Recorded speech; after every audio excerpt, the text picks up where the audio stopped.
আল্লাহর হাবিব সাল্লাল্লাহু আলাইহি ওয়াসাল্লামের পরে যুগে যুগে সাহাবায়ে কেরাম তাকলিদ, মাযহাব, ইজতিহাদ অনুসরণ করেছেন। ফারুক আজম রাদিয়াল্লাহু তাআলা আনহুর একটি বাণী হযরত আব্দুল্লাহ ইবনে আব্বাস থেকে বর্ণিত, তিনি ইরশাদ ফরমাচ্ছেন, ক্বালা খাতাবা ওমর ইবনুল খাত্তাব খাত্তাবান নাসা বিল জাবিয়া। ফারুক আজম রাদিয়াল্লাহু তাআলা আনহু জাবিয়া নামক স্থানে খুতবা দিচ্ছেন মানুষের মাঝে। ওয়া ক্বালা ইয়া আইয়ুহান নাস, মানুষদেরকে তিনি বললেন, মান আরাদা আইয়াসালা আনিল কুরআন, যে ব্যক্তি কোরআনের তাজবিদ সম্পর্কে জানতে চাও, কোরআনের তাজবিদ সম্পর্কে জানতে চাও, সেই ব্যক্তি ফালিয়াতি উবাই ইবনে কাবিন, সে ব্যক্তি উবাই ইবনে কাবের কাছে যাবে। তিনি ওই বিষয়ে প্রসিদ্ধ, মাহের, ওই বিষয়ে ডাক্তার। সবাই বলুন সুবহানাল্লাহ। ওয়ামান আরাদা আইয়াসালা আনিল ফারায়েস, যে ব্যক্তি ফারায়েস সম্পর্কে জানতে চাও, ফালিয়াতি যায়েদ ইবনে সাবিতিন, সে ব্যক্তি যায়েদ ইবনে সাবিতের কাছে যাবে।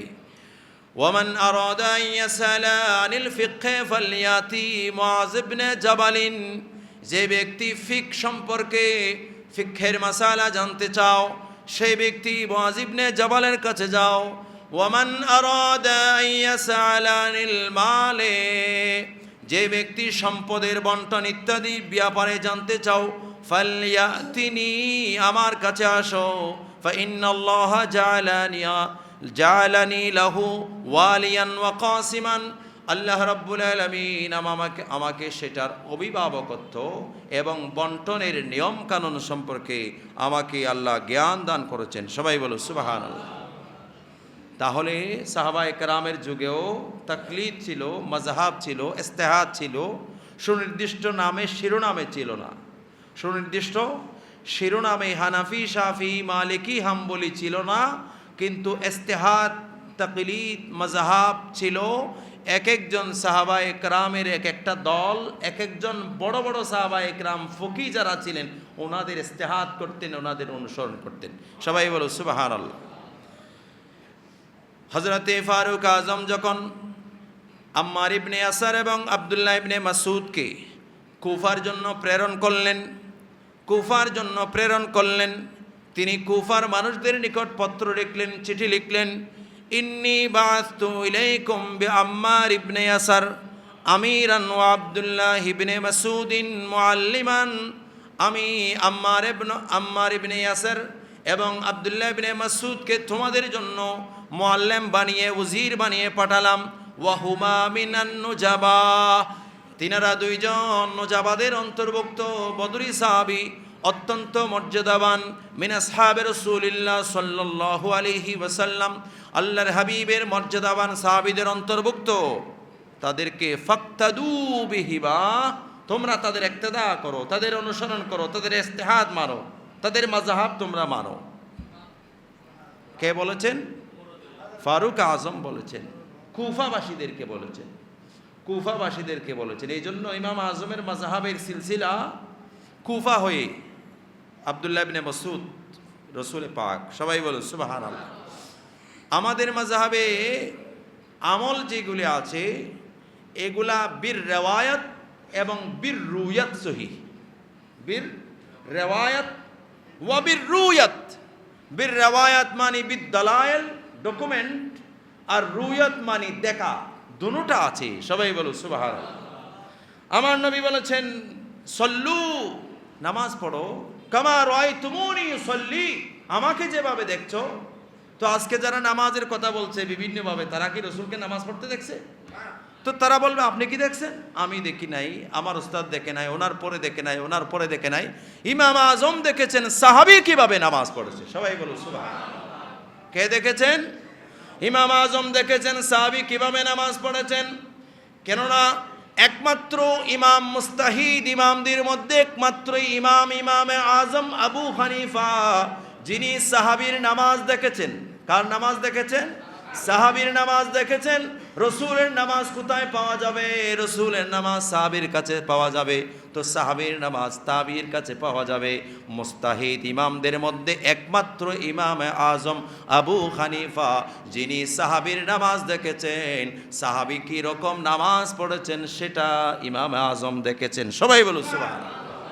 সেই জন্য আমাদের যে নামাজ, আমাদের ইবাদত বন্দেগী, ফিকহি মাসালা বির রিওয়ায়াত ওয়া বির রুয়ায়াত আসাহ, দেখা এবং বিদলিল, বাই ডকুমেন্ট, বাই ভিজিট, এটা ট্রু, সহি।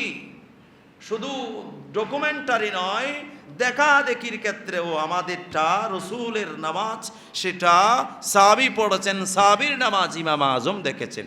সবাই বলো সুবহানাল্লাহ। আল্লাহর হাবিব সাল্লাল্লাহু আলাইহি ওয়াসাল্লাম হাদিসে পাকগুলি সহি গায়রে সহি, এটার উসুলগুলি, ভিত্তিগুলি তৈরি হয়েছে, মূলনীতিগুলি তৈরি হয়েছে। যেমন গণিতে, ম্যাথমেটিক্সে কিছু মৌলিক সূত্র আছে না, a plus B whole square equal to a square plus 2ab plus b square, ঠিক আছে না? শুদ্ধ হয়েছে না? আমি বলেও যেতে পারি।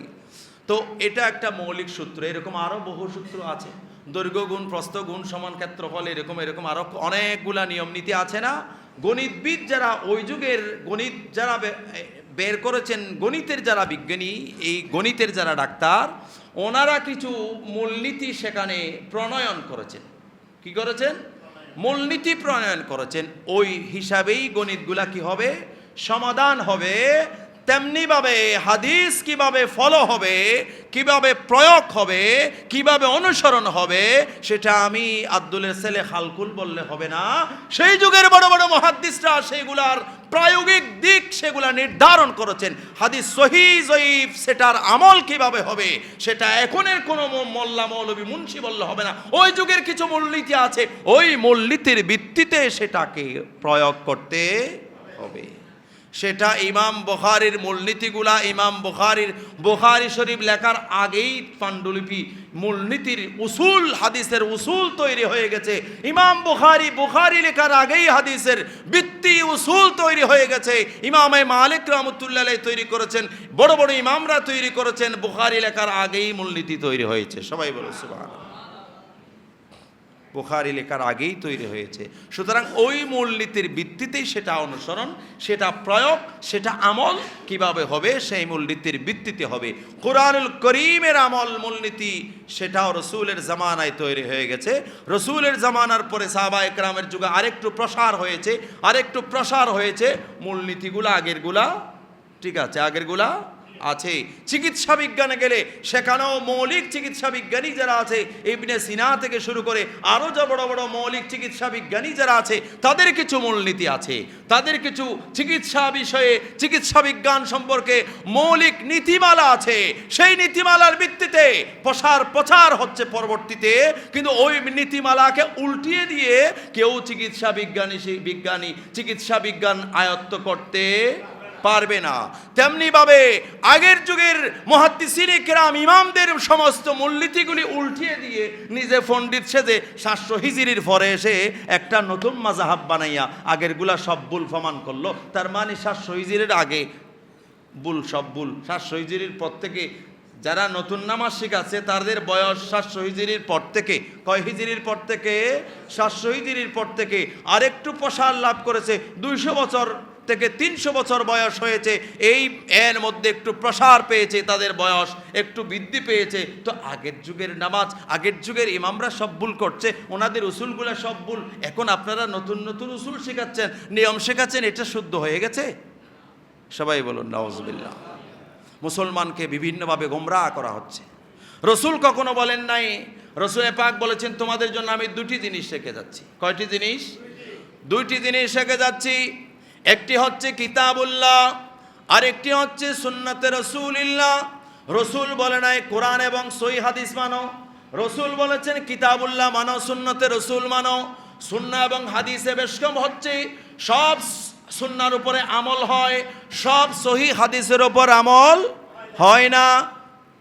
রসুল একদলকে ওটের পেশাব খেতে বলেছে, ওটের দুধ এবং পেশাব একসাথে খেতে বলেছে। এদের পেটফুলা রোগ হয়েছে। কি রোগ? পেটফুলা রোগ। এটা বুখারীর বর্ণনা। পেটফুলা রোগ হয়েছে, রসুল বলেছেন তোমরা পেশাবও খাও, এই দুধও খাও। তো ওরা ভালো হয়ে গেছে। ওরা কি হয়ে গেছে? ভালো হয়ে পরবর্তীতে ওরা জুলুমি করেছে। রসুল পাকের যেই প্রতিনিধি, তাকে তারা হত্যা করেছিল। সবাই বলুন নাউজুবিল্লাহ। তাকে তারা হত্যা করেছিল। তো এখন আপনারাও পেশাব খাওয়া শুরু করে দেন। ও হাদিসের প্রেক্ষাপট, ওই হাদিসের বিষয়ে ইমামরা একটা সিদ্ধান্ত দিয়েছেন না, তো ওটা মানতে হবে না? তো আপনারাও কি পেশাব খাওয়া শুরু করে দিবেন, গরুর পেশাব খাওয়া শুরু করে দিবেন? এই জন্য হাদিসের উপর ভিত্তি করে একজন তাদের মৌলবী বলল যে গরুর পেশাবের মধ্যে কাপড় চুবিয়ে সেটা দিয়ে নামাজ পড়লে নামাজ হয়ে যাবে। তাদের মৌলবী নতুন নামাজ শিখাচ্ছে যে তাদের মৌলবী, তারা বলল গরুর পেশাবের মধ্যে কাপড় চুবিয়ে সেটা দিয়ে নাকি নামাজ পড়লে নামাজ হয়ে যাবে। সবাই বলুন নাউজুবিল্লাহ। আল্লাহ আমাদেরকে বোঝার তৌফিক দান করুন। আমি আল্লাহর হাবিব সাল্লাল্লাহু আলাইহি ওয়াসাল্লাম তাদের ব্যাপারে সতর্ক করেছেন উম্মতকে। ক্বালা রাসূলুল্লাহ সাল্লাল্লাহু আলাইহি ওয়াসাল্লাম সায়াকুনু আকওয়ামুন মিন উম্মতি ইয়াগলিতুনা ফুকাহাআহুম বা'দাল মাসাইল উলাইকা শারারু উম্মতি। আমার উম্মতের কিছু দল বের হবে, কিছু লোক বের হবে, তারা উম্মতের ফুকাহা মুস্তাহিদ ইমামদের ব্যাপারে ভুল তালাশ করবে, শুধু ভুল ধরবে। কি ধরবে? ভুল ধরবে, ভুল তালাশ করবে। দিনকে বিকৃত করার জন্য, দিনকে কাত করে দেওয়ার জন্য, দিনকে ডুবিয়ে দেওয়ার জন্য বড় বড় ইমাম যারা, মুস্তাহিদ ইমাম যারা, যাদেরকে সারা দুনিয়ার মানুষ ইমাম হিসেবে মেনেছেন, সারা দুনিয়ার মানুষ তাদের ইস্তেহাদ গ্রহণ করেছেন, সারা দুনিয়ার মানুষ তাদের ইস্তেহাদকে গ্রহণ করেছেন, ওই রকম ইমামদেরকে তারা ভুল প্রমাণ করতে চেষ্টা করবে। আল্লাহর হাবিব বলল উলাইকা শারারু উম্মতি, এরা হচ্ছে আমার উম্মতের নিকৃষ্ট উম্মত, আমার উম্মতের মধ্যে সবচেয়ে নিকৃষ্ট। সবাই বলুন নাউজুবিল্লাহ। সবচেয়ে নিকৃষ্ট এরা, যারা আমার উম্মতের বড় বড় মুস্তাহিদ ফকিহ ইমামদের ব্যাপারে ভুল ধরার কাজে লিপ্ত থাকবে, ভুল ধরতে চাইবে, তারা হচ্ছে সবচেয়ে নিকৃষ্ট। ওরা, ওনাদের ইমাম একজন কি লিখেছেন, তাসহিহুল বুখারী। ইমাম বুখারী নাকি বুখারী লিখছেন যে এখানে ভুল করছে, এই জন্য আর একটা সহিহ বুখারী লিখছে। আর একটা কি লিখছে? সহিহ বুখারী। আলবানী সাহেব একটা তাসহিহুল বুখারী লিখছে। এখানে ইমামে বুখারী রাহমাতুল্লাহ আলাইহি রাসূলের শানে বিভিন্ন বিষয়ে যে হাদিসগুলো এনেছেন ওগুলা তিনি সেখান থেকে বাদ দিয়েছেন। তারপরে লিখেছেন আল আদাবুল মুফরাদ, লিখেছেন ইমামে বুখারী রাহমাতুল্লাহ আলাইহি আল আদাবুল মুফরাদ। সেটাকে তিনি আরেকটা নতুন সংযোজন করেছেন সহিহ আল আদাবুল মুফরাদ। সহিহ, কিছু জিনিস আছে যেগুলাকে সহিহ বলতে হয় না এমনিতেই। কোরআন শরীফকে কেউ কি কোরআন বলার আগে সহিহ বলে? যারা চুরি করে এরা 24 ঘন্টা শপথ করে। চোরে কি করে? 24 ঘন্টা শপথ করে, বলে যে আমি চুরি করি নাই, আমি কি করি নাই, চুরি করি নাই। মাল যেটা খারাপ এটার গায়ের উপরে খাঁটি বেশি লেখা থাকে। মাল যেটা খারাপ এটার গায়ের উপরে সবগুলা খাঁটি লেখা থাকে। হাঁটি হাঁটি হাঁটি 100% খাঁটি, 100% হাঁটি, 100% খাঁটি লেখা থাকে। এইভাবে তারা বড় বড় ইমামদের কিতাবগুলিকে আবার নিজেদের মিশনে ঢুকিয়ে আর একটা কিতাব বের করে দিয়েছেন। বড় বড় ইমামদের কিতাবকে, ইমামে বুখারীর মতো এত বড় জাতের কিতাবকে, বড় বড় ইমামদের কিতাবকে নিজেদের মেশিনে ঢুকিয়ে তারা আরেকটা, নিজে কিছু লিখতে পারে নাই, ওই ওনাদের কিতাবগুলাকে নিজের মেশিনে ঢুকিয়ে সেখান থেকে কিছু বাদ দিয়েছেন, নিজের পছন্দ মতোগুলা লিখেছেন, রেখেছেন। সবাই বলুন নাউজুবিল্লাহ। এভাবে করে লিখেছেন। সবাই বলুন নাউজুবিল্লাহ। আল্লাহর হাবিব সাল্লাল্লাহু আলাইহি ওয়াসাল্লাম মুআয ইবনে জাবালকে ইয়ামেনের শাসনকর্তা নিযুক্ত করে পাঠাচ্ছেন। কোথায়? ইয়ামেনি। রাসূল পাক জিজ্ঞেস করলেন, মুআয ইবনে জাবাল, তুমি কিভাবে বিচার কার্য পরিচালনা করবে?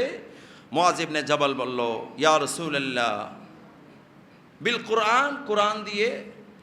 তো সেখানে যদি না পাও, মুআয ইবনে জাবাল বলল বিস সুন্নাহ, সুন্নাহ দিয়ে। আল্লাহর হাবিব বলল, মুআয ইবনে জাবাল তুমি যদি সেখানেও না পাও, মুআয ইবনে জাবাল বলল আজতাহিদু বিরাই ইয়া রাসূলুল্লাহ, আমি আমার চিন্তা মতে গবেষণা করব, ইস্তেহাদ করব, কোরআন হাদিসের সমন্বয়ে, কোরআন হাদিসের সমন্বয়ে ইস্তেহাদ করব, তখন আমি সেটার সমাধান দেব। সবাই বলুন সুবহানাল্লাহ। তখন আমি সেটার সমাধান দেব। আল্লাহর হাবিব সাল্লাল্লাহু আলাইহি ওয়াসাল্লাম খুশি হয়ে মুআয ইবনে জাবালের জন্য দোয়া করলেন, তুমি যে কথা বলতে পেরেছো সেই জন্য আল্লাহর কাছে শুকর আদায় করছি। সবাই বলো সুবহান। তাহলে ইজতিহাদ সেটার সাহাবায়ে কেরামের জামানা থেকে আছে, সেটা সাহাবায়ে কেরামের জামানা থেকে ইজতিহাদ আছে। এখন ওনারা বলে ওযু 60টার মধ্যে সীমাবদ্ধ হলো কেন? উম্মত 4টার মধ্যে সীমাবদ্ধ না হলে এমন ফিতনার দিকে যাচ্ছে, ফিতনা বের হচ্ছে নতুন নতুন বিভিন্ন ফিতনা। সেই জন্য সারা পৃথিবীর সব আলেমরা ঐকমত্য হয়ে উলামায়ে ইজমা হয়েছে, এজমা হয়েছে, আলেমদের এজমা, রসুল পাক আলেমদের, সারা পৃথিবীর আলেমদের এরকম এজমার ব্যাপারে রসুল পাকের হাদিস আছে, এজমা হয়েছে যে মুসলমানকে 4 মাযহাবের একটা অনুসরণ করতে হবে, 4 মাযহাবের একটা অনুসরণ করতে হবে। তো বলে যে 60টা কেন হলো? এখন যারা এই 4টার কথা বলে তাদের মধ্যে 150টা হয়েছে। কয়টা?